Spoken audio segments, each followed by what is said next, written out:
Graça e paz, queridos irmãos, bom dia, que Deus abençoe esse dia. Hoje é sexta-feira, dia 13 de outubro de 2023 e hoje nós continuamos nosso devocional diário. Estamos em 1 Pedro, capítulo 5. Pedro está terminando essa sua primeira carta, a carta que foi deixada para nós, registrada nos céus e guardada aqui, para que nós também possamos ser aqui cheios das palavras do Senhor ditas pelo apóstolo Pedro.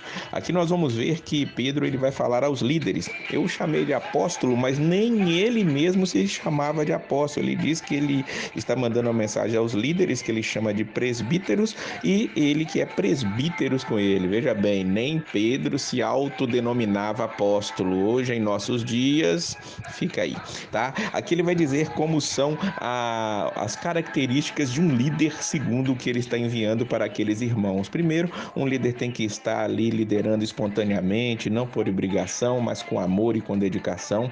Ele não deve fazer isso por dinheiro, por lucro, por ganância, e não deve ser como aquele opressor, ditador, não como dono do rebanho, mas como um servo destes a quem ele está servindo ou que ele está pastoreando. No fim das contas, a grande recompensa virá do supremo pastor, que é Jesus Cristo.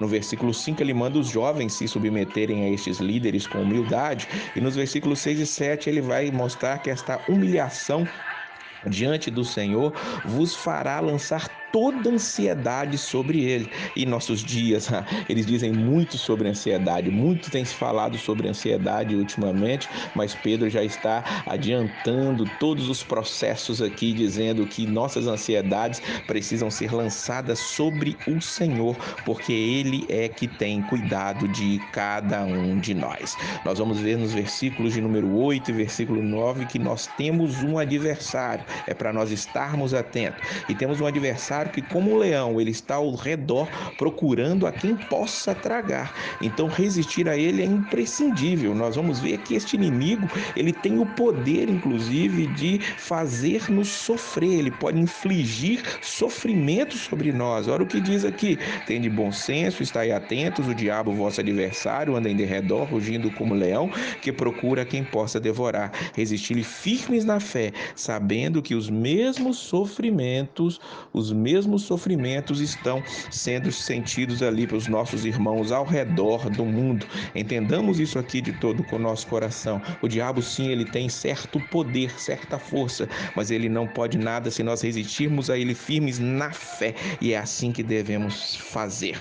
Aqui no versículo de número 10, ele vai dizer claramente sobre esta questão de resistirmos, sobre a questão do sofrimento que pode vir sobre nós. E o Deus de toda graça, que em Cristo vos chamou à eterna glória, Deus, depois de havermos sofrido um pouco, ele mesmo vos haverá de reabilitar, confirmar, fortalecer e alicerçar. Guarde bem esses verbos. Ele reabilitará, ele confirmará, fortalecerá e alicerçará.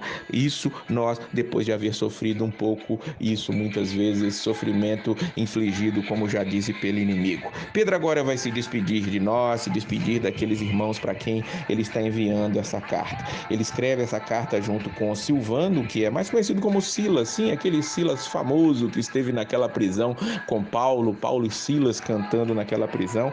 Ele está com Pedro ali, ajudando ele na escrita dessa carta. Ele manda saudações ali dos irmãos que estão com ele, inclusive de Marcos, João Marcos, aquele que será ou é o autor do evangelho cronologicamente. Com certeza Marcos escreveu depois de Pedro já ter escrito esta carta aqui, e o que nós temos segundo as tradições dos historiadores é que o evangelho de Marcos, ele foi ali, muito dele foi Pedro passando para Marcos aquilo que ele tinha vivido ao lado do Senhor Jesus. Pedro se despede então dizendo que a paz seja com todos vós que estáis em Cristo Jesus. E eu não posso desejar outra coisa senão o mesmo que ele, que é a paz